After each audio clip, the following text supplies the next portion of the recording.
presentation. And I'm now going to turn this over to Enterprise's Jessica Sorrell to get us started. Jessica?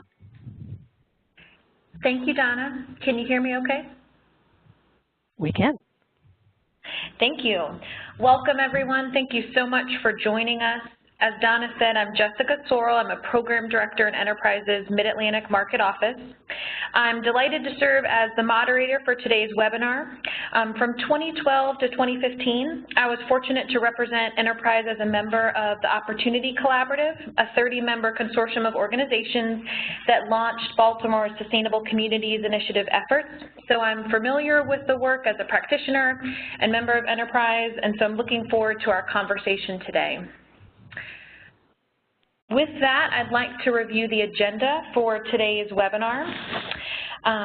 First, you will hear from Tiffany Manuel, the Vice President of Knowledge, Impact, and Strategy at Enterprise. Tiffany will frame today's discussion and introduce you to Enterprise's Opportunity 360 platform. Then we'll turn it over to Willow Lung Amam. Willow is an Assistant Professor of Urban Studies and Planning, and she's also the Director of Community Development at the National Center for Smart Growth and Research at University of Maryland. Willow co-authored a report that we will discuss today titled Towards an Equitable Region, Lessons from Baltimore's Sustainable Communities Initiative. Willow will highlight several key findings from her report, and then we'll be joined by several local practitioners who were engaged firsthand in the work, both on the planning and the implementation side. Willow will join us for a conversation with those two practitioners. So we have Dan Pontius and Steve Holt. Dan is the Housing Policy Coordinator at Baltimore Metropolitan Council. In his role at BMC, Dan has worked directly with local governments, public housing agencies, and other stakeholders in the Baltimore region to coordinate housing planning and promote access to opportunity in the region. Dan helps local governments and PHAs carry out their responsibility to affirmatively further fair housing. The other panelist is Steve Holt. Steve is currently the Assistant Director of Homelessness Initiatives at Maryland Department of Housing and Community Development. Prior to joining DHCD, Steve worked for Citizens Planning and Housing Association, and in his role at CPHA, Steve managed the community outreach and engagement for the Opportunity Collaborative that we'll hear more about today. After that conversation with the panelists, we'll have ample time for Q&A, and then we'll wrap up with closing and more information on Opportunity 360 resources that we'd like to connect you with. So with that, I will turn it over to Tiffany Manuel, our Vice President of Knowledge, Impact, and Strategy. Great, thanks, Jess. So I'm excited to join you all today, and I'm glad that you have taken some time out of your day to join us. We have really pulled together, as Jess said, a really fantastic group of experts on this webinar today, folks from the National Center for Smart Growth, folks from Enterprise's own Mid-Atlantic team, folks from the Baltimore Metropolitan Council, and also from the Maryland Department of Housing and Community Development. And this really is a group of folks who are all working to advance more equitable outcomes for communities in this region. And while many of you on the call may be from this region and interested in this webinar because you want to hear more about what's happening here, we hope that the lessons that we're going to talk about from Baltimore's experience are really transferable to a number of regions across the country, which is why we thought it would be useful to have this broader webinar. Before we get into the webinar today, I thought I'd say a little bit about Opportunity 360 and why we thought this work was meaningful enough that, one, we wanted to invest in it, and two, we wanted to have the lessons from it shared more widely. Opportunity 360 is a national platform that allows folks all over the country to get more information, better information, I should say, about how to measure opportunity in their communities, how to compare the measurement of opportunity in their communities to other communities across the region, to other communities across their states, and then to other communities across the country. So it's a fantastic resource just in terms of the measurement of what's happening in places across the country. More than that, though, we really wanted to make sure that people had the opportunity to listen to residents, to really think about how they, as we might say, put together a counter-narrative than is often put together when people look at sometimes negative facts about places and they want to sort of draw conclusions about that. We thought it was really important to have some resources for community residents not only to provide feedback, but to provide a kind of counter narrative about what's really happening in their communities. And you'll find that under our Listen tool and our platform, we thought it was equally important to have some resources there for helping local communities to partner better with other organizations locally that are also working to advance equity in their neighborhoods and communities. And then finally, we really want to start a broader conversation about how we get better as an industry of measuring and evaluating the success of what we're trying to do all across the country in places near and far. So you'll find a whole host of resources in Opportunity 360 if you haven't already. I invite you to look at that. I just want to say one or two things before I turn it over to my colleagues about why, again, we thought this work was so important. One of the challenges, I think, across the country is trying to figure out, for lots of folks who are doing this work, is trying to figure out how to use resources like Opportunity 360, like a number of different data platforms, other kinds of technology platforms, other kinds of resources to really engage residents in a thoughtful, meaningful conversation about what's happening in their communities. And it's really difficult to do when you've got sort of a grass top and top-down strategies trying to work together. You're trying to figure out how to help residents and community members have voice in their community, and at the same time listening to influencers who have a stake in that community to have a conversation with one another about the future of the region. And it is tough, as you hear from our presenters today, and as many of you may have found also in your own work, it's really tough to do that. And Baltimore is one of the places where a meaningful sort of process happened over a period of time, and we thought just the lessons that were coming out of that would be both helpful, again, not just for Baltimore, for the Baltimore region and stakeholders there, but all across the country. So I hope that you will listen with that ear in mind, and also listen to not just to what happened in the past in Baltimore, but hopefully our presenters will also talk a little bit about what is now happening there as a result of the kind of initial process. So we're excited about the lessons. We hope that you'll listen intently, and at the end we'll have lots of opportunities for Q&A. So with that, I am going to turn it over to Willa. Thank you, Tiffany. It's an honor to be able to share some of this knowledge that we've gained through not only evaluating the outcomes of the Baltimore Sustainable Communities Initiative, but also being a part of it. There are a number of colleagues that you'll see listed on the slide as co-authors that were actually central to the process of putting together what became known as the Baltimore Sustainability Plan. One of the director of the National Center, Dr. Garrett Knapp, served on the Steering and Nexus Committee, and Dr. Casey Dawkins was involved in the housing portion of the project. We also produced the opportunity maps that went into the plan, and you'll see an example of what that looks like in just a little bit.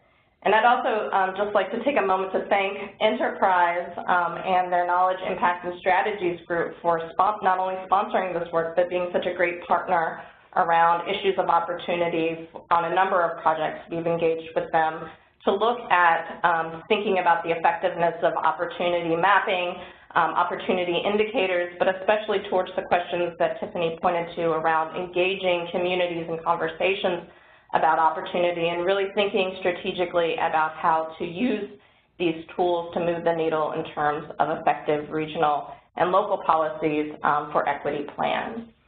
So this is part of a much broader effort. But I wanted to start by just giving us a sense of where we are located here in the Baltimore region, for those of you who are coming from somewhere else. And you'll see this map again, so I'm not going to go into it in detail, but this is an example of the opportunity map that the National Center put together and was central to the planning of the Baltimore Regional Sustainability Plan.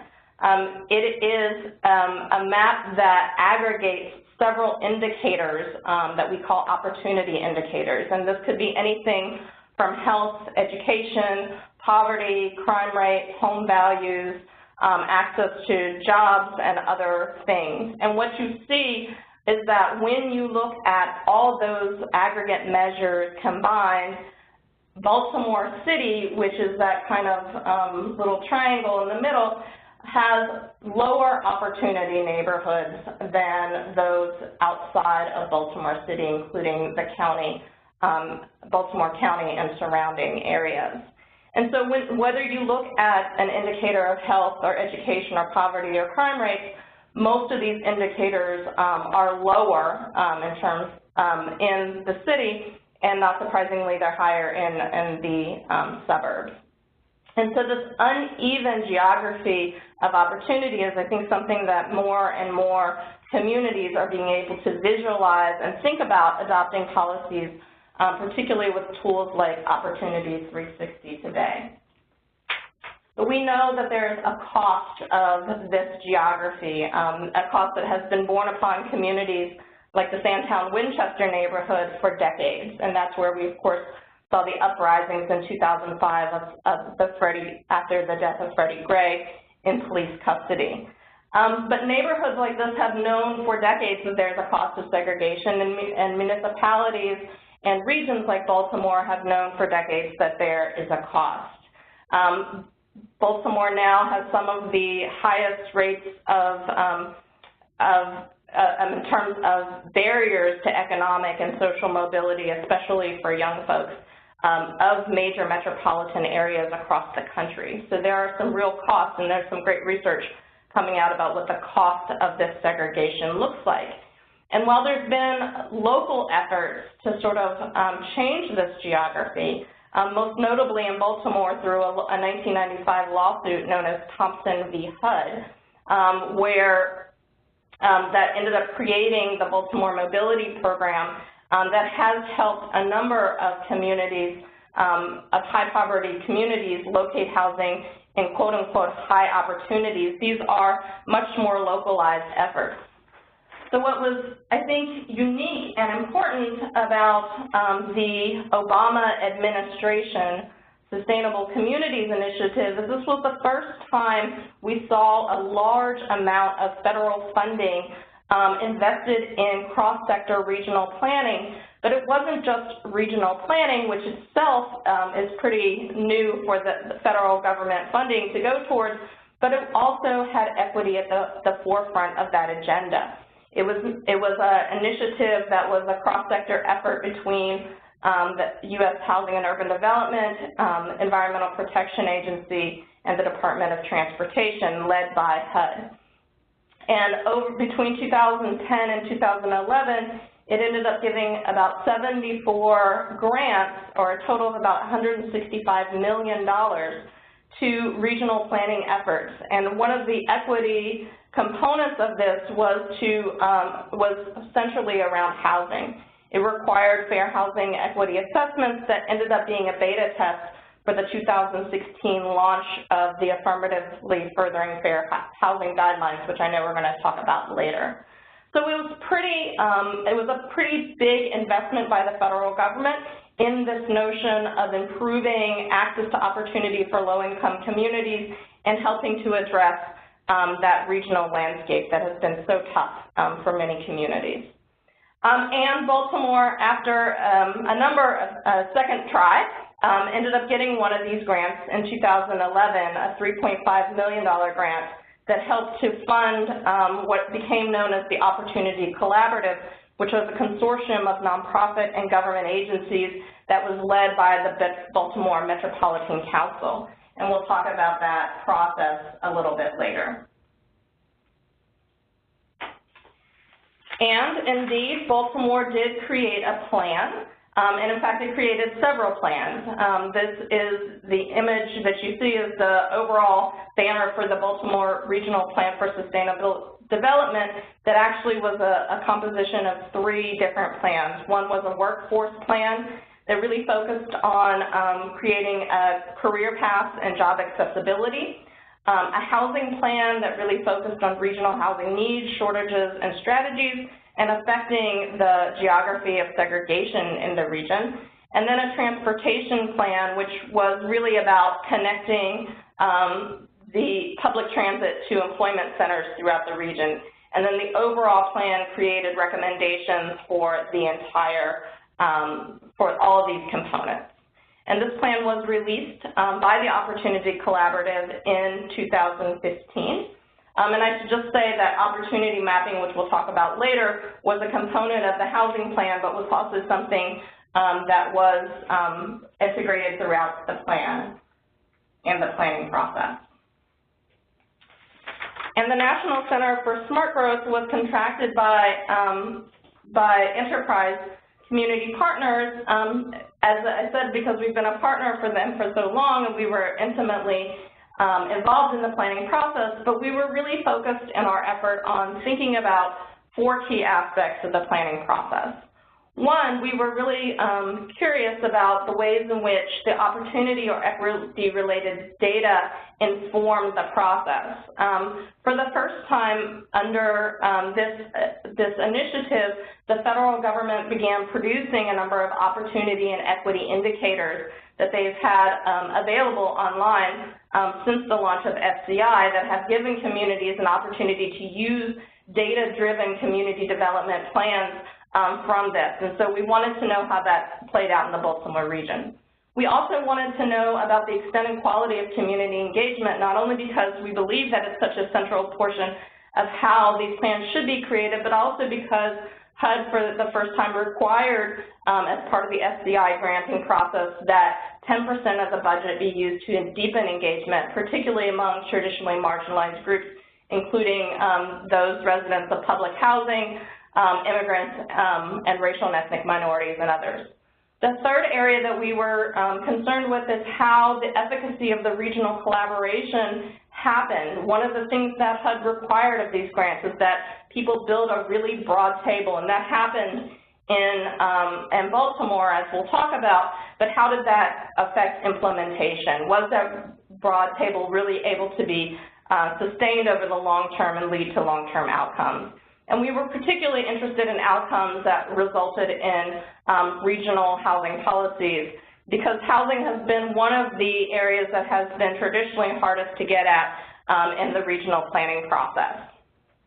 We did this research by talking to about 23 key stakeholders that were involved in the process, some of whom are on the line, and also by analyzing some primary and secondary documents that were involved in the process, including those produced by the Opportunity Collaborative, Citizens Planning and Housing Association, census data, media reports, and other things.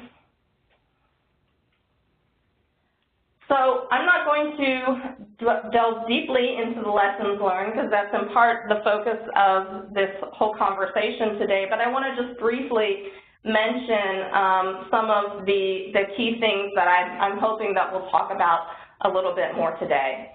One of the key things I think is thinking about the utility of these broad and diverse cross-sector partnerships, how difficult they are to build, the interjurisdictional and multi-sector work that it takes to not only build these, but how difficult they are to sustain over the long term, and to think about especially the need to sustain those towards the goal of implementation. Another key area was thinking about opportunity data and maps and how these were collected, but also the utility of the maps and actually having conversations about opportunity in a region. And there was a little bit of a tension in this process between sort of the ways that opportunity maps present areas and sometimes obscure neighborhood level issues that might lead to community development versus mobility strategies. A third area is around regional community engagement, and Steve will talk a lot about this today, but how do you get at such a broad region and engage so many diverse groups across the region, and what are some strategies? We found in the Baltimore example that the community-based partnerships was really important, but that there were some difficulties in translating issues of opportunity at the regional scale to the everyday realities of neighborhoods on the ground. Beginning with implementation in mind, we'll talk a lot about this as we talk about what happened in terms of implementation, but how do you sustain an implementation agenda over something that lasts as long as the Baltimore Neighborhood Sustainability Plan did. Both regional policy shifts requiring the investment of political leaders, not just community advocates. While Baltimore had a really broad and diverse team at the table, it did in some cases lack some critical political leaders, and I would argue some critical political will that would lead it to effective implementation. And the final one here is just to think about the institutional building capacity at the regional level. And I think we'll have a great conversation about this with the Baltimore Metropolitan Council, but also thinking about how that regional capacity translates into local level policy. And I think there's some great lessons here around trying to adopt, use regional levels to push local level policies. So with that, I'll turn it back to our fearless moderator, Jess. Thank you. Thank you, Willow. Thank you so much for setting the context. That was extremely helpful. And as Willow said, we'll come back to some of the lessons learned and their takeaways as part of our conversation. So now I'd like to transition to more of the panel and conversation setting. So Willow will stay with us for this portion of the webinar. But I want to kick off with the first question to Dan at the Metropolitan Council, and also for Dan to walk through a few slides to help us, again, set the context and share, Dan, specifically a little bit more about the process of the Sustainable Communities Initiative in Baltimore. If you could share more about who was involved and how it was organized. We heard some of that from Willow, but if you could elaborate kind of from your seat at BMC, that would be great. And also if you could highlight in sharing about the process, if you could highlight what the role of opportunity mapping was in the process from your vantage point. We heard about some of that from Willow, but it would be great from your perspective to share that with the attendees. And I would just also remind folks that as we go through the next 30 to 40 minutes of conversation, we encourage you to submit questions via the Q&A box, and we will do our best to get to those later in the webinar. So with that, I'll turn it over to Dan. Okay, great. Thanks, Jess. Thanks for inviting me to participate in this webinar. And I will, let me tell the story of how this got started as best I can. I started this position in July of 2012 after the BMC had received the grant. But I do have a bit of a unique perspective because I was actually the director of the Citizens Planning and Housing Association in 2009 when the Sustainable Communities Initiative was created during the early days of the Obama administration. And so I was actually on the nonprofit advocate side at that point, and I was actually part of the first meetings because we were part of a coalition called the Baltimore Regional Housing Campaign, which was made up of nonprofits that came to participate in the Opportunity Collaborative. It was sort of a fair housing oriented regional coalition. It ultimately brought after I left CPHA, it brought a fair housing complaint against the state of Maryland in 2011. But we were working to kind of inject equity into smart growth in Maryland. Martin O'Malley was our governor at the time. And so began some conversations with the National Center for Smart Growth and other smart growth groups like the Thousand Friends of Maryland. And so those discussions were actually underway when the Obama administration created the Sustainable Communities program. And so then our conversation sort of shifted to, well, how can we make this happen, help make this happen in the Baltimore region? And we started talking with the Maryland Department of Planning as the report lays out. And so I was part of just the very first discussions. Then I actually left CPHA and was working for the Baltimore City Housing Department for a couple of years, and they're doing green and healthy homes policy in their weatherization program. So I wasn't part of this for the action once the proposals got started. But when the NOFA came out, it became clear for the first round in 2010, it made clear that they really wanted metropolitan planning organizations, which are the regional planners for transportation spending, to be in the lead on this. And BMC, which is our board, is the executives, the mayor of Baltimore and the executives of the counties. If they were going to be involved, they were going to take a lead role over something that involves housing and land use. And so BMC led the first application, which my understanding that was sort of it was pretty far along. It was a bit rushed. People weren't as involved as they wanted to be, and it was ultimately unsuccessful. And so after that rejection of the first 2010 application, Mike Kelly, who's now our executive director, but then was our general counsel and was in charge of new initiatives like this, really did convene other players and started the conversations which led to the second proposal, which was much more inclusive of different stakeholders, and had as its theme that we are by and large a wealthy region, but we have these disparities, and how are we going to tackle them? So, that 2011 program was funded, and then I was hired in 2012 to lead the housing part of that, and then also to help the local governments carry out a new analysis of impediments to fair housing choice that they'd started in 2012. So so that brings us to the beginning of the Opportunity Collaborative. Now, let me just kind of run through quickly the maps that were used here. This is the map that Willow showed. The National Center for Smart Growth led the process in creating. And I put together this slide because it actually had 92 indicators total, which is a lot to present. And so this shows the 6 different kind of categories that they're in, and it shows sort of what were the most dominant ones. It was really education and access to jobs were really the biggest factors in this map. The top 2 opportunity areas are the darkest brown areas, the top 2 quintiles. That's what we called high opportunity areas for the process of the housing plan and the Sustainable Communities Program. Then we also, the Jacob Frantz Center at the University of Baltimore did a cluster analysis. We wanted, through our housing plan, to have an analysis of submarkets in the Baltimore region. And so the Jacob Frantz Center looked at regional planning districts, which are groups of census tracts. So it doesn't get into the detail at the very local neighborhood level, but it does help show regional patterns.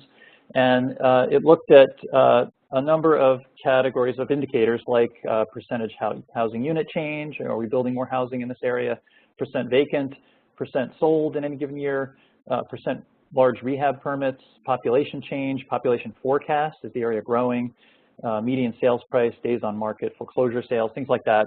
And this is how the region shook out in terms of where areas are similar across jurisdictional lines. So this is sort of interesting. So it went from the high-end exurban, which is kind of low density, high home ownership, and very affluent areas, kind of these exurban areas in the blue, to fast-growing areas, which were similarly as fast-growing as the blue areas, which were also fast-growing, but much more dense and somewhat more rental housing. Also job centers around the region, including the harbor area of Baltimore City. Then the light green is sort of also fast-growing but much lower density area in the rural areas. The yellow areas were what we called stable, suburban, and urban. This was the most diverse area of the region, and it was really most like the regional average in terms of home ownership and home value and things like that, vacancy. Then the orange area we ultimately end up calling pivotal, and that was kind of a very low growth area. So the housing values were lower than the regional average, not much growth in the previous decade, not much growth projected, very low permit level, not much development happening in those areas. And then finally we had the stressed urban cluster, which was really the lowest value. That's the most troubled. That includes Sandtown, Winchester. The lowest value, highest vacancy, high foreclosure, but actually higher permit level activity than the pivotal area, because this was already a focus for redevelopment efforts in Baltimore City. So those were kind of the 2 main maps, ingredient maps, that we used to create our housing typology. And so this was sort of framed our recommendations in the housing plan. So the orange part of this map is the high opportunity areas from, I'll flip back to the opportunity map. So the 2 darkest brown areas, that's the same as the orange areas in this map. We distinguish growth targeted areas, which are the darker orange, from the rural areas, which are not targeted for growth, which are in the lighter orange. Then what we did was we took the, I'll go back to the submarket map real quick. We took the yellow areas that were not high opportunity, along with the orange areas, the pivotal areas, and that created what we ended up calling vulnerable areas, which is the green in this map. And those are areas that are, are pretty strong, but could use some increased demand for housing in those areas. And as you can see, they're not quite in the high opportunity areas of the opportunity map. And then we took, for the blue areas, which we called highly challenged markets, that's primarily the stressed housing submarket. but also it includes racially and ethnically concentrated areas of poverty, and those are the most disinvested areas, the most lowest value, highest vacancy, and areas where it's going to take more than just a little marketing. And they are the areas where there's some redevelopment, a significant redevelopment going on. And so let me just kind of run through. So that was sort of our typology that framed a lot of our recommendations. And then we did have one more overlay. One of the findings of our housing plan is that we are a significantly segregated region, and that has huge implications for opportunity in our metropolitan area. But we did want to highlight that there are places that are racially diverse in our region, and one of our recommendations is to sustain those places that do kind of mirror the racial balance of the region. So you see those are in the kind of purple, blue shaded areas, or areas that have the basic white and African-American balance of the metropolitan area. And then the hash map marks are areas with higher concentrations of Latino and Asian residents. So this sort of shows where the diversity is in where the balance, where the diversity as opposed to segregation is in our region. So let me just wrap it up there and pass it back to Jess, I guess, right? Great. No, thanks, Dan. Thank you so much for kind of setting that context of the plethora of data and maps that BMC and Opportunity Collaborative more broadly work to compile and pull together as it steered recommendations and different actions for the group. So thanks so much for saying that context, and I think that we'll come back to that as we dive into more of the conversation.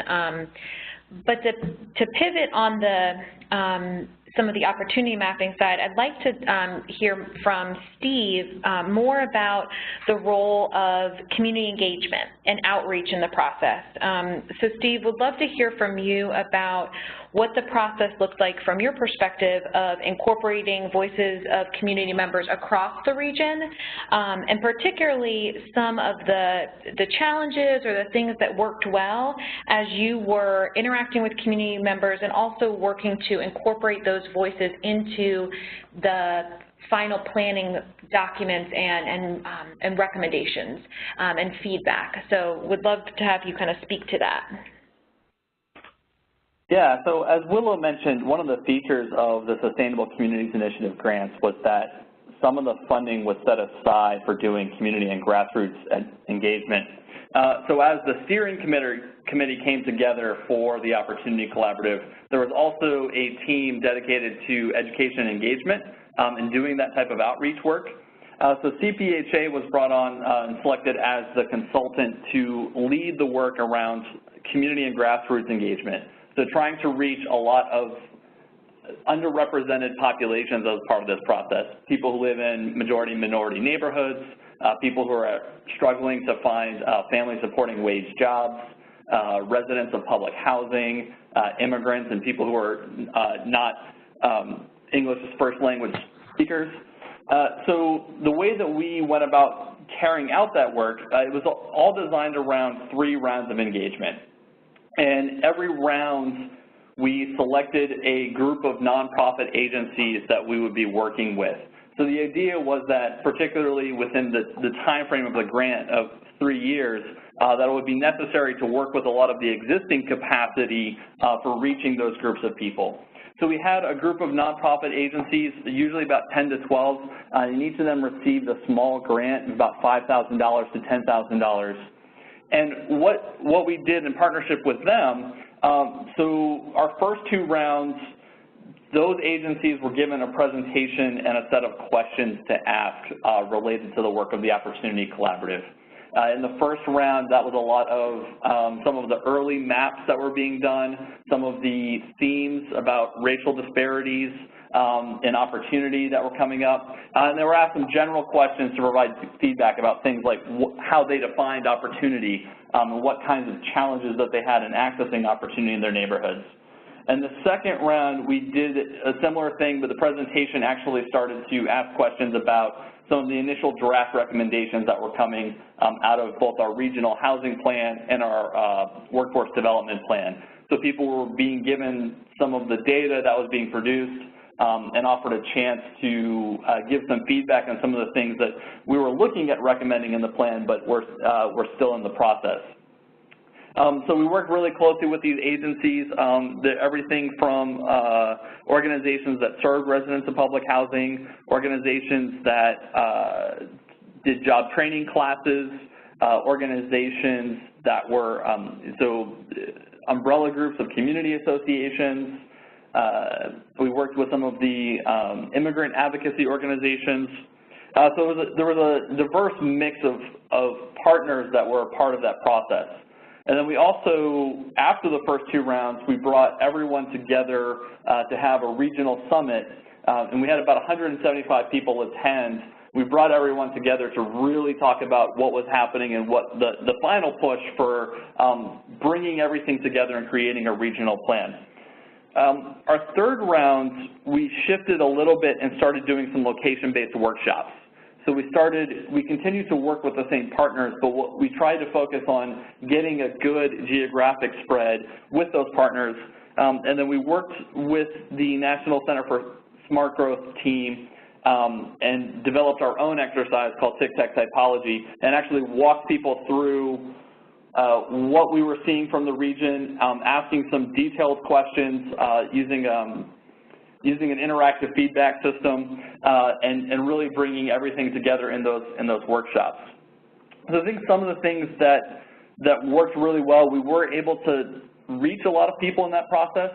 So we had over 6,000 people engaged over the course of our education engagement work, and that was from all the different groups that we were talking about before, who were traditionally not part of these planning processes. So we were working very closely with neighborhoods in East and West Baltimore. We're working really closely with people who were experiencing transportation challenges, education challenges in terms of being able to get into a living wage job. Working with residents of public housing, particularly in Baltimore City, but throughout the region as well. And the information that we got back from people as we were working through these presentations and having these conversations, because there were trusted partnerships already in place, the feedback that we were getting was really good. People were really willing to have those conversations and talk in depth, particularly as we moved along and as we were crafting recommendations and had more things from the Opportunity Collaborative for people to respond to, they were able to offer some really specific feedback.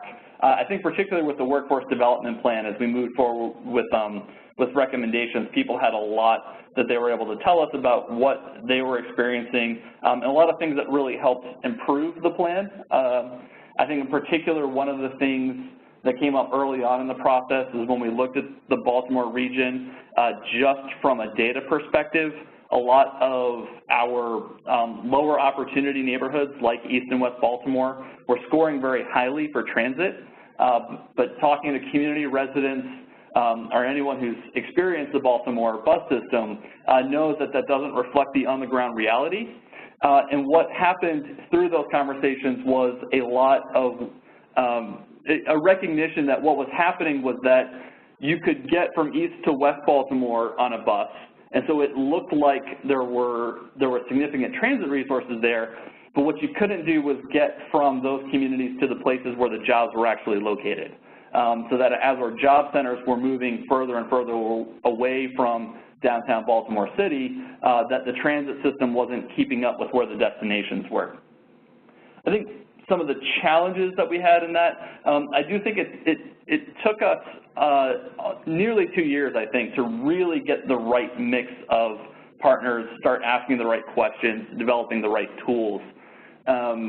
It just, even with building off of what those agencies already had in place, it did take a little bit of time to figure out exactly how to ask questions in ways that people felt comfortable responding and could offer usable feedback, things that were actually, things that we could really incorporate into the plan, determining what agencies really had the capacity for handling the type of work that we were doing.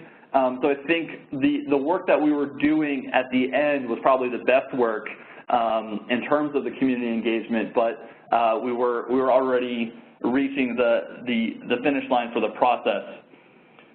I think one of the other things that came up quite a bit too was that because we were using that existing capacity, there were some parts of the region that were much stronger in terms of having nonprofit organizations doing that work. So particularly Baltimore City, Baltimore County, and Arundel County, there's a large nonprofit structure that is already in place. But some parts like Hartford County and Howard County, it was much more difficult to find agencies that were ready and able to take that on and really engage residents around those issues.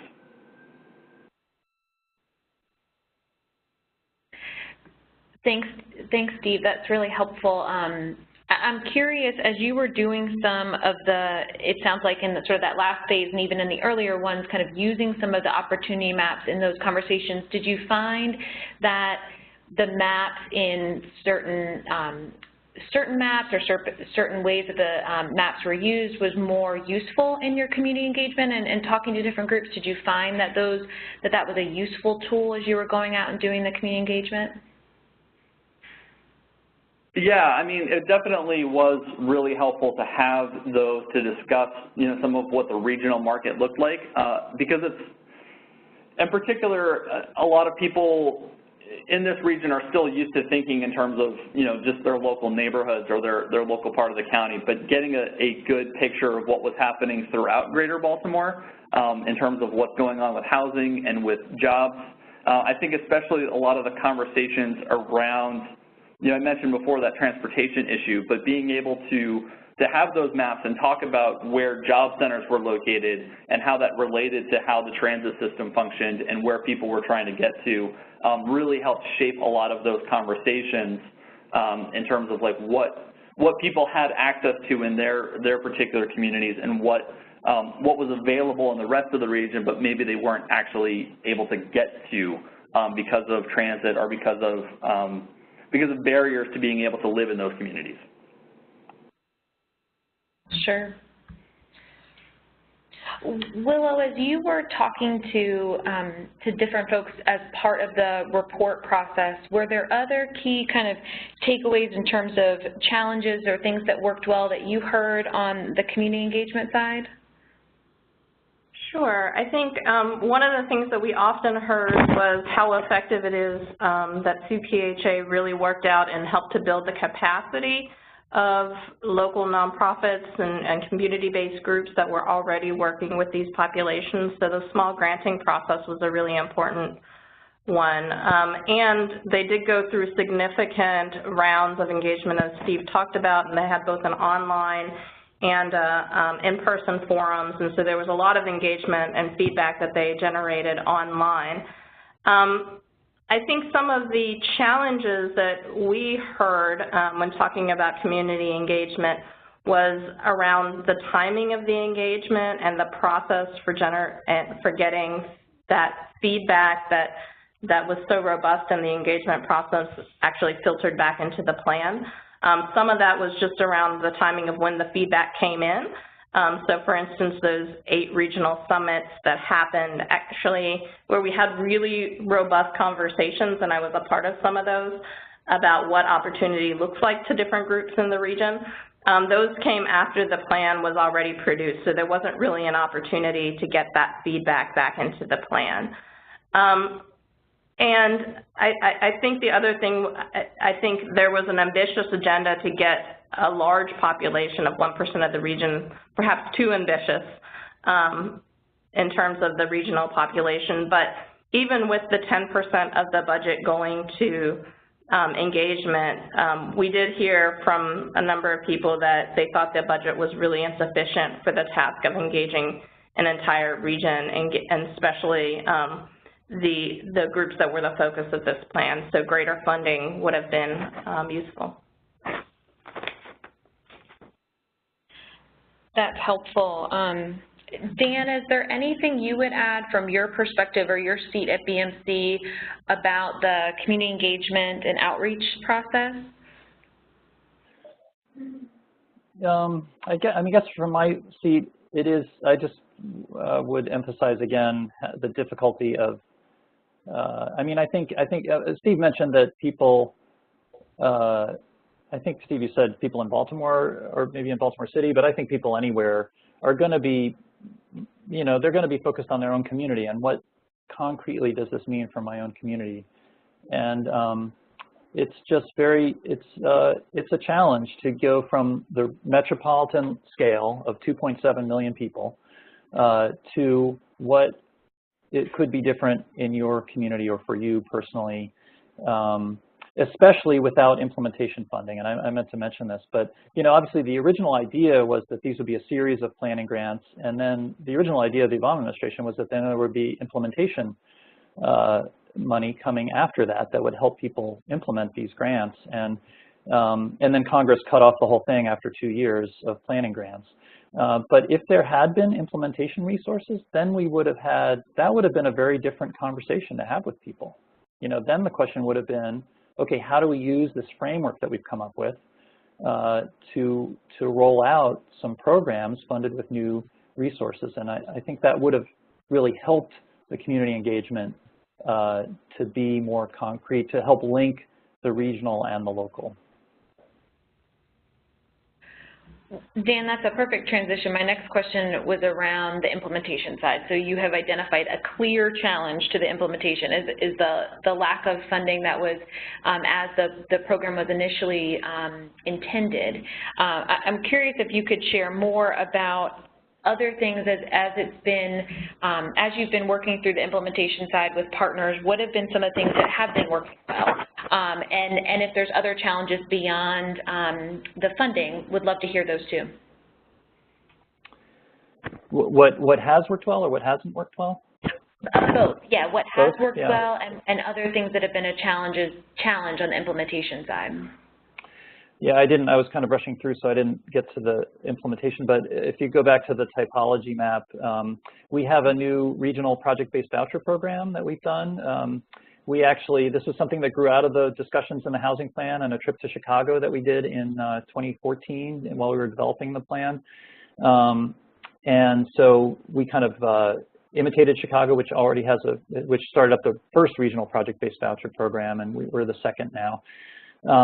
And we had worked to in fact, we were successfully sought a seed grant from HUD.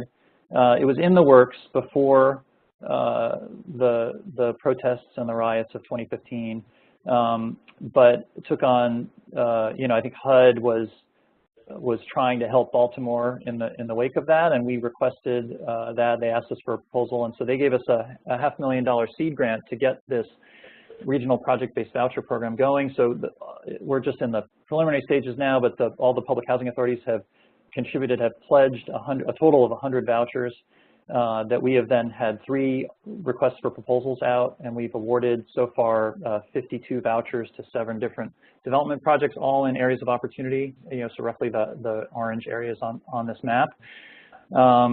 And then our next challenge is how do we sustain this past the seed grant, which we'll go through next year. But so that's one implementation that we've done.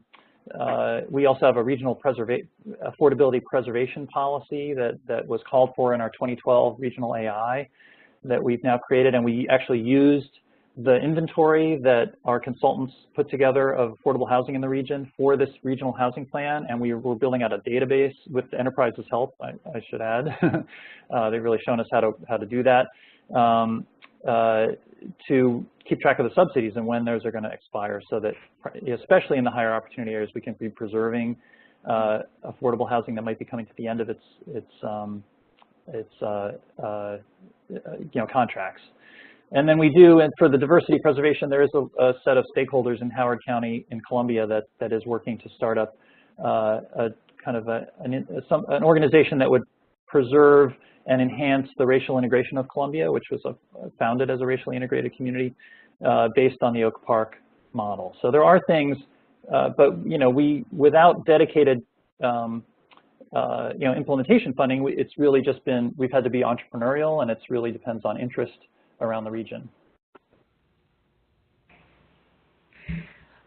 Steve, is there anything that you would add from your vantage point in terms of the implementation side, things that you've seen that have similarly been working or challenges? Yeah, I mean, I think, you know, some of the things that Willow and Dan have already mentioned in terms of, you know, really not having that implementation funding. So as our engagement was scaling up and people were getting more involved in the process, the ability to actually start talking about some projects that might be able to move forward and to have some priorities, but without funding, we weren't able to have some of those conversations. And I think that was a challenge.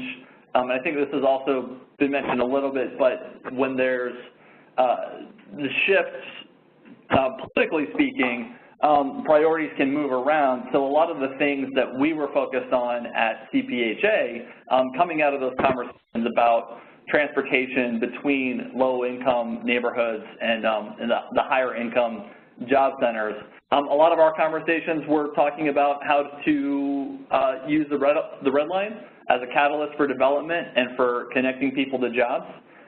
So when the administration changed and that was no longer a priority, a lot of those things that we were looking at in terms of working with West Baltimore neighborhoods were no longer on the table as projects to be forward for without implementation.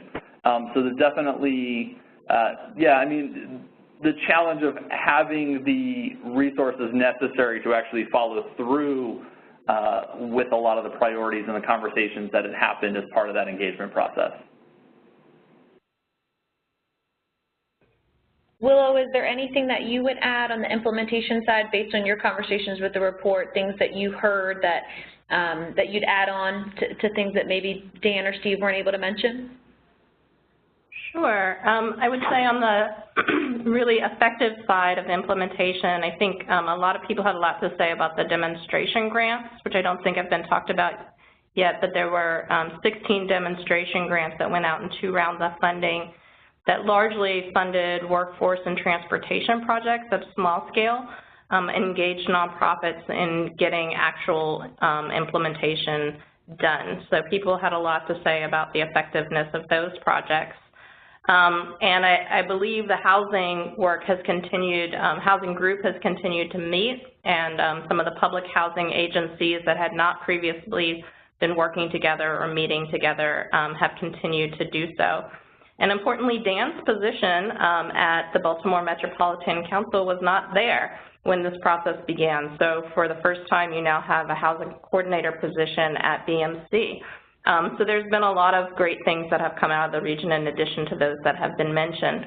I would say some of the challenges that we heard was one, that the Opportunity Collaborative is no more. I mean, this was the main group and a unique group that came together to produce the plan, but disbanded in 2015 after it was done. And while there's been some latent efforts to sort of convene the group again around a new group called the Opportunity Coalition that has really been focused on implementation, it's really not gone that far. And one of the, I think the sticking points has been a lack of political buy-in. As Steve talked about, some of the changes in county executives and the governorship in the area really changed the political landscape on the ground. But there was also missing partners from the very beginning in the collaborative, like Carroll County, that never came to the table.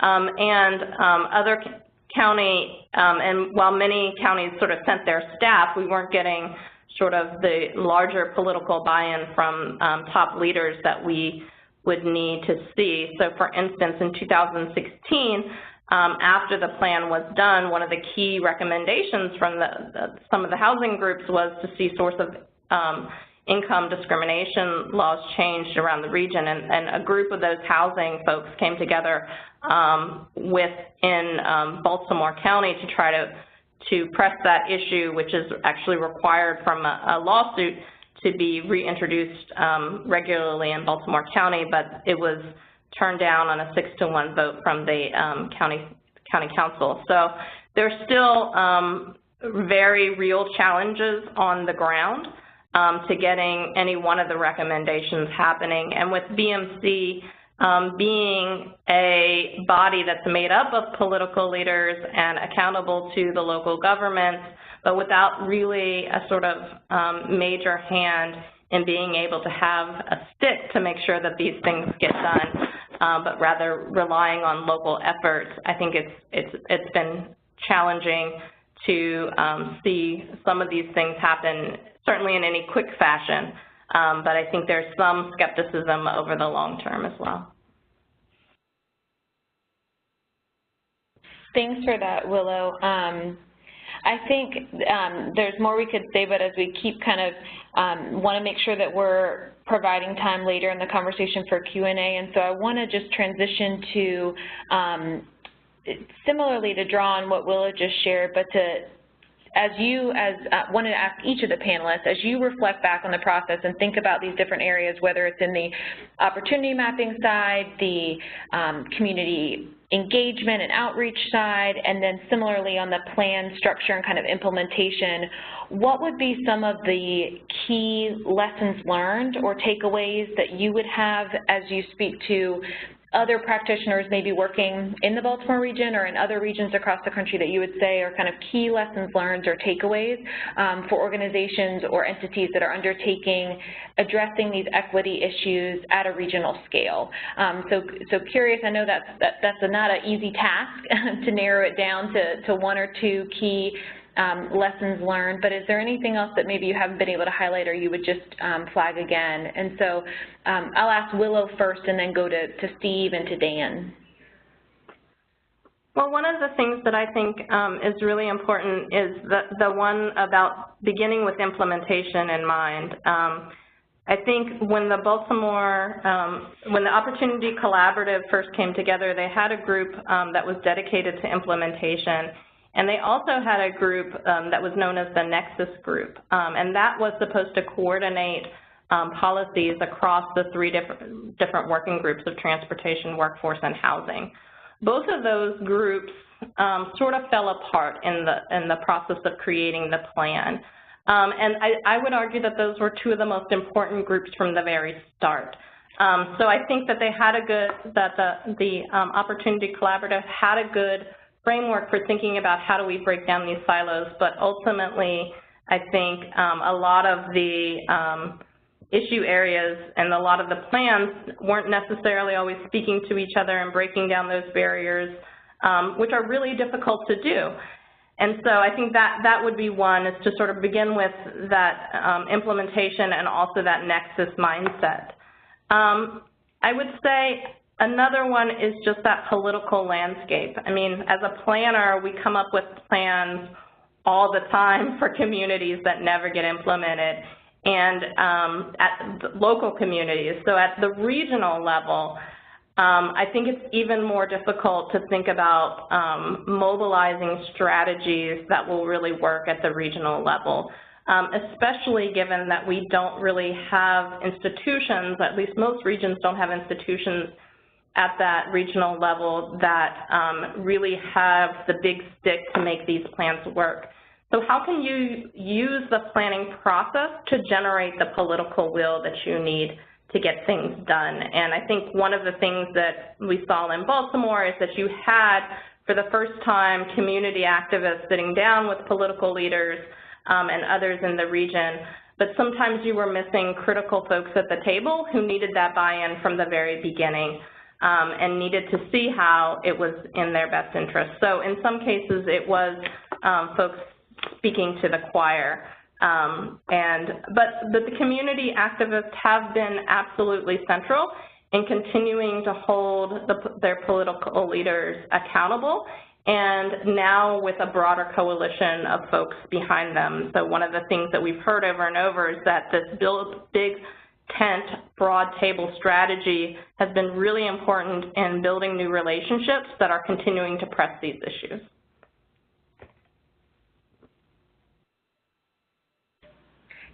Thank you, Willis. Steve, anything that you would share as kind of a closing sort of key lesson learned or takeaway? Yeah, I mean, I think one of the major things that came out of it was just that it's going to take longer and require a lot more dedication and persistence than maybe you might realize at the beginning. I think that was one of the things, is that a lot of the things that we did really took time to come together, to build those relationships, to have those partnerships in place, to have a sense of who was doing what and how we could actually work together. I think the big tent strategy is incredibly important, but getting everybody together and coordinated and comfortable under that big tent takes a significant amount of time and investment and energy. And I think that was one of the major things is that so I think going in terms of a lesson learned, just to think about it as something that is going to take years. So really thinking about that from the beginning, recognizing how long the process will actually take to develop that kind of relationship, being prepared and having the resources committed up front to be able to follow through and see the process until it finishes, I think is incredibly important. And just knowing that up front and planning accordingly.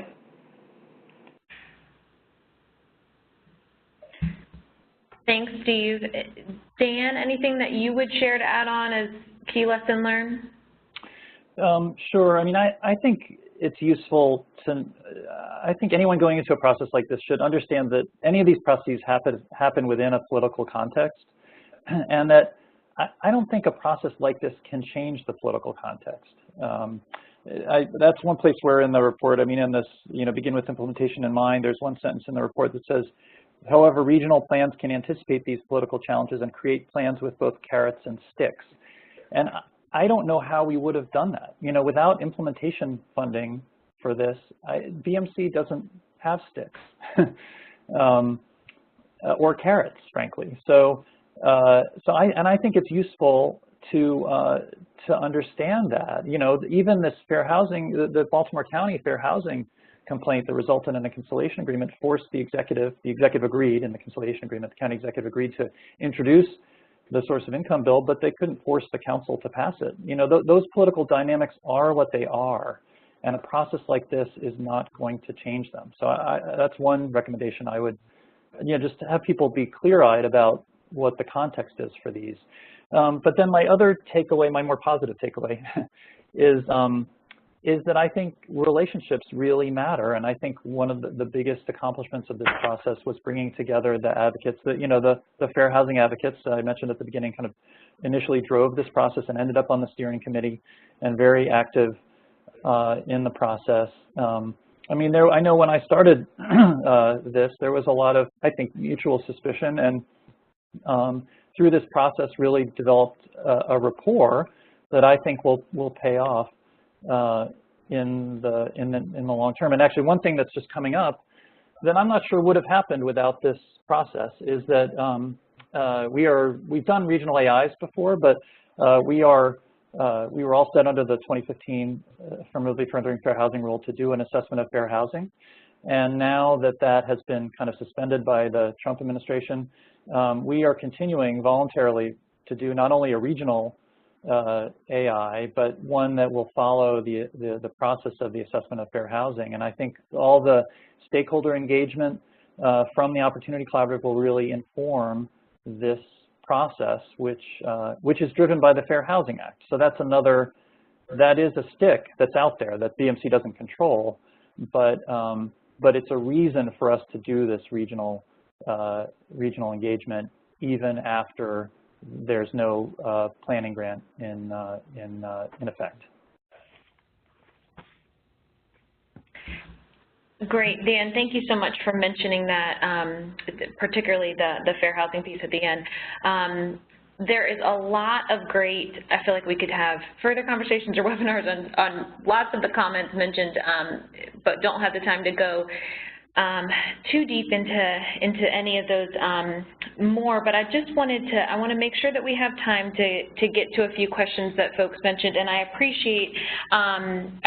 genuinely appreciate the perspective from Willow and from Steve and Dan in your different seats, and particularly I just wanted to share a couple of things I heard and just kind of reiterate. It's really helpful, I think, to make that connection between, the value of the opportunity mapping, but hand in hand, the importance of elevating community voice and community engagement. I really appreciated, Steve, your comment around the capacity of community organizations and the importance of being able to use community organizations, particularly when you're working at this regional scale, to be able to use them as ambassadors in their community, to be able to get community input and voice into the process in these planning efforts. So I appreciate you sharing about that and the different levels of capacity and the need for more funding for those types of organizations and the value that brings. And it's exciting to hear, Dan, that the new fair housing work that's going on at BMC and at the regional scale will be able to continue some of those conversations, hopefully, that came out of the Opportunity Collaborative. And it, definitely heard loud and clear the need for continued funding and staffing and support. And it's helpful to hear how Baltimore has been innovative and entrepreneurial to make do without that anticipated implementation funding when this effort started out. So I think a lot of really helpful points. I want to make sure that we have time to share a couple questions, and so I would invite Donna. Would you like to share some of the questions that have come in, or? Sure, absolutely. Great. Let's start with a question from Jonathan, who'd like to know, why did the groups like the Nexus collaboration fall apart, and what would you recommend to others to sustain these types of coalitions? Can I jump in and respond to that? I'm not sure. Please, yeah, go right ahead, Dan. I mean, first of all, the Nexus group didn't fall apart, actually. There was a steering committee and a Nexus committee, and I think we found at BMC sort of found it increasingly hard to distinguish them, what the purpose of each of them was separately from each other. And so we just combined them for the most part. The steering committee was the decision-making body for the effort. So there were times when we had to either convene the steering committee a little early or keep it a little late to make some more formal decisions based on the process carrying out the grant. But we just folded the two groups together because in terms of looking at, hearing what was happening with the community engagement and looking at the analysis that each of the issue areas was doing and folding them all together, I mean, they were all engaged in that, in doing that as best they could. So that's the only thing I want to say about that. Thank you for clarifying that, Dan. So it sounds like maybe on the recommendation side, you saw that the two groups that maybe were set up to be different were doing almost like redundant or similar things, so being able to kind of combine that, would you say that that's something you'd recommend to other coalitions who are looking to sustain that type of work? Yeah, I think you just want to make the best use of everyone's time. Any collaboration like this, and then I think you want people to be just realistic about what they can achieve. And so, we tried to seize opportunities like this regional project-based voucher program, like the preservation effort, working on the information that the housing plan consultants pulled together for us. So I think, convenings like that, looking at, what's the lay of the land and what can we accomplish by communicating and building relationships, and what can we do within the existing political framework? What are the opportunities? I think that's the most valuable piece of a collaboration like this, and just being and I think that that's how we're going to try to set up this new regional AI, because the regional AI that process is going to be exactly very similar. I see a lot of similarities in that process to this one. We're not going to force any jurisdiction to do something that politically they won't do. The elected leadership, that's the way our society works. We have people who are elected to positions, and they are the policymakers. And there's nothing that the Opportunity Collaborative could or that the regional AI process will be able to do to force them to do something they're not willing to do. But what we're going to do is convene stakeholders and look within the way everything is set up within the current political framework, what can we do? And given that there's a Fair Housing Act and that we can get sued if we're violating that, what are the various players willing to do, and what do the stakeholders that are involved want to see happen?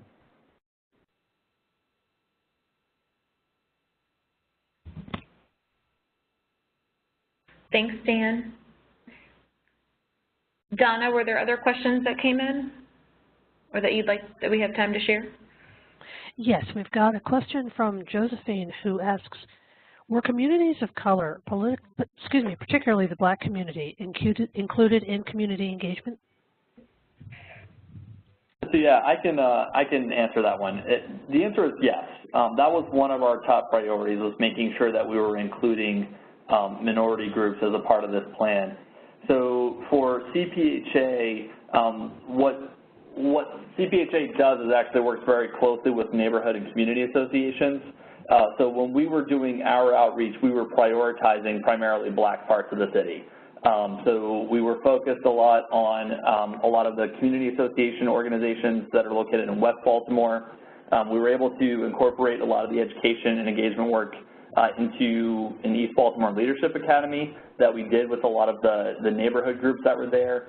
And then in addition to our existing relationships and partnerships with community associations, we looked for agencies that had a lot of involvement and presence in a lot of those communities.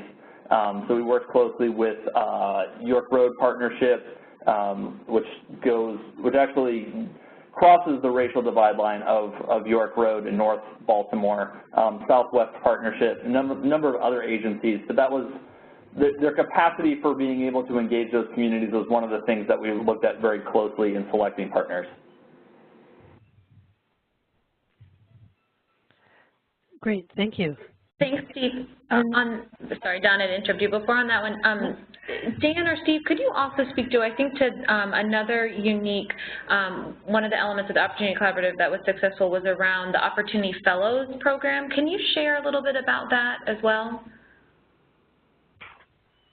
Yeah, I can talk about that. One of the things that we were able to do was to have a group of people from a pretty wide variety of professions, backgrounds, neighborhoods and communities across the greater Baltimore region actually do a committed 9 or 10 month program where they were coming together on a regular basis to get in-depth information about what we were doing, offer their feedback, have presentations on different aspects of the plan.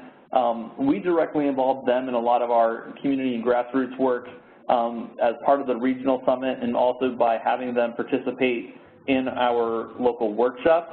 And then they also were each involved in doing a capstone project as part of that fellowship.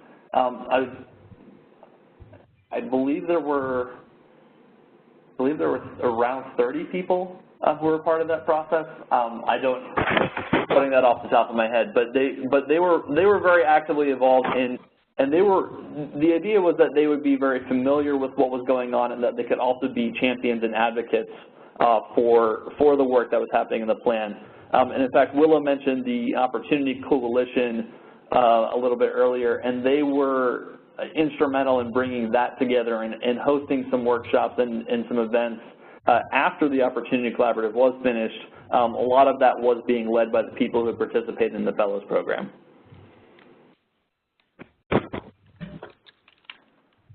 Thanks, Steve.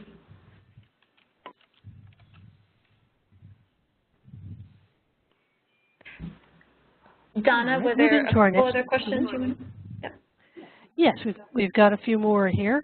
Ramona would like to know, did you engage tenant organizations, and were they included in the funding?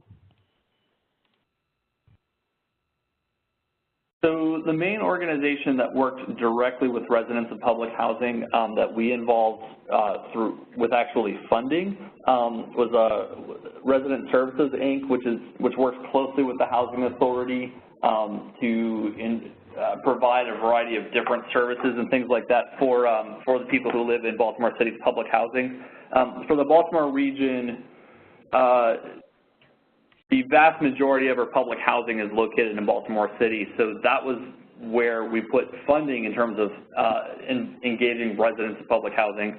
We did also host some meetings and workshops with people at public housing sites throughout the rest of the region as well. But the funding that we did was with Resident Services, Inc.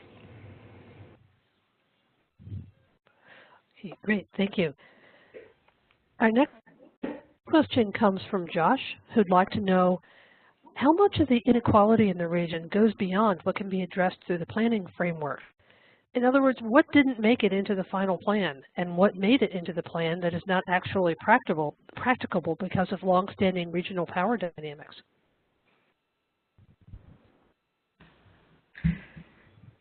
That's a big question. That's a big question, yeah.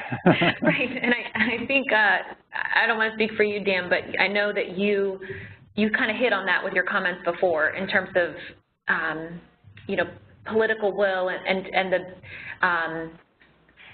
just the natural kind of boundaries that exist in this kind of planning effort to influence local policy or local decision making. But is there anything else that you would add to that question, or others, Willow or Steve?